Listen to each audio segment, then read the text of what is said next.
Pitambara competition coaching में आपका स्वागत है। आज मैं पटवारी और एसएससी जीडी के लिए स्पेशल एक दिन के लिए एनर्जी बूस्टर समझ लीजिए इसको आप, क्योंकि कुछ एक टॉपिक आपका उपराष्ट्रपति का है, हिंदी का है और गणित का है और रीजनिंग का है। ये 5 मिनट की वीडियो में मैं आपको बहुत इंपॉर्टेंट टॉपिक लेके आया हूँ, जिसमें सबसे पहले आप सामान्य अध्ययन में अगर संविधान में अगर उपराष्ट्रपति पढ़ें तो उपराष्ट्रपति की एक ट्रिक है अपने पास, सिंपल सी बिल्कुल लाइन है जो अपन नॉर्मल बोलते हैं, राजीव ज्ञान बांटने में राम सिंह के बाद है ना जी। अगर आपको ये लाइन अगर याद है तो आपको उपराष्ट्रपति का पूरे क्रम से याद हो जाएंगे आपको उपराष्ट्रपति। और उपराष्ट्रपति जब क्रम से याद होंगे तो इनमें बीच में से प्रश्न पूछ लिया जाता है कि बताओ भारत के 5वें राष्ट्रपति, भारत के 6वें राष्ट्रपति, भारत के 30वें राष्ट्रपति, भारत के 9वें राष्ट्रपति। तो इस टॉपिक में मैं आपको यही कन्फर्म करने वाला हूं कि कौन से पहले हैं कौन से दूसरे हैं। तो एक सिंपल सी लाइन है, राजीव ज्ञान बांटने में राम सिंह के बाद है ना जी। नाम आपको लिखे गए हैं, आप स्क्रीनशॉट लेके ये याद कर सकते हैं। और एक सिंपल सी ट्रिक ये है कि कौन से उपराष्ट्रपति राष्ट्रपति बने। तो शुरू के जो 3 राष्ट्रपति उपराष्ट्रपति हैं वो राष्ट्रपति बने, फिर 3 का गैप है, फिर 3 उपराष्ट्रपति राष्ट्रपति बने। तो एक सिंपल सा टॉपिक है ये, आपका स्क्रीनशॉट लेके आप इसको याद कर सकते हैं।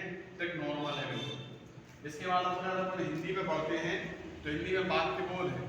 वाक्यबोध अपन सब जानते हैं, आपके आधार पर ये सब ने नाम सुने हैं, केवल आप कंफर्म करिए कि कौन सा प्रकार है। तो विधानवाचक सिंपल है, सब जानते हैं। प्रश्नवाचक में क्यों कब कैसे आता है, निषेधवाचक में नहीं आता है।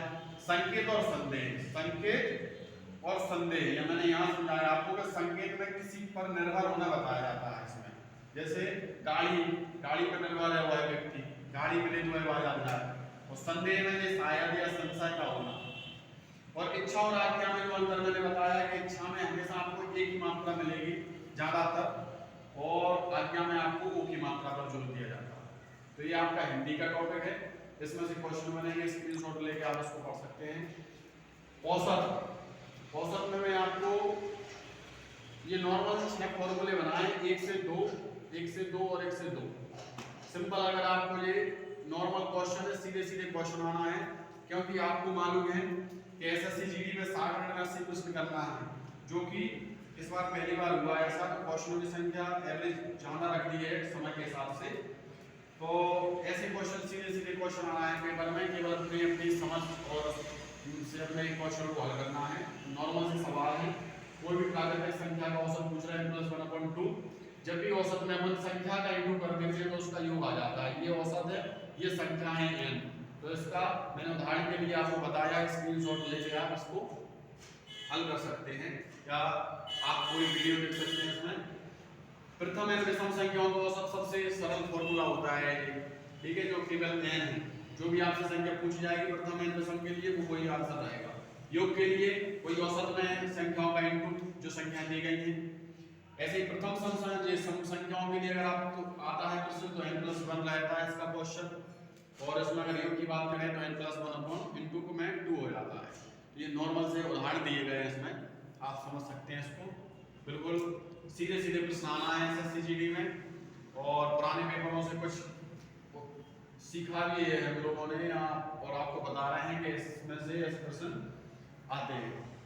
फिर ये रीजनिंग में आपको जो घड़ी का टॉपिक है, जिसमें सीधा सीधा कोण बनाने का क्वेश्चन पूछा है कि 2:30 पर कितने डिग्री का कोण बनेगा घंटा और 39 के बीच में। एक सिंपल सा सूत्र है, अंकों में अंतर 30 ± मिनट/2।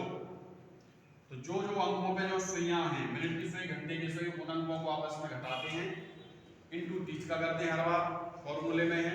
और माइनस और प्लस दोनों का यूज होता है, क्योंकि मिनट के लिए माइनस लगाते हैं। मिनट की सुई आगे, मिनट की सुई आगे तो माइनस, और घंटे की आगे तो प्लस, घंटे की आगे तो प्लस। यहाँ पर माइनस का यूज हुआ है। 30 का आधा 15 होगा, ये हल किया अपन ने, 120 में से 15 चलेगा, 105 डिग्री का कोण। तो यहाँ पे कितना डिग्री का कोण बनेगा आपका 100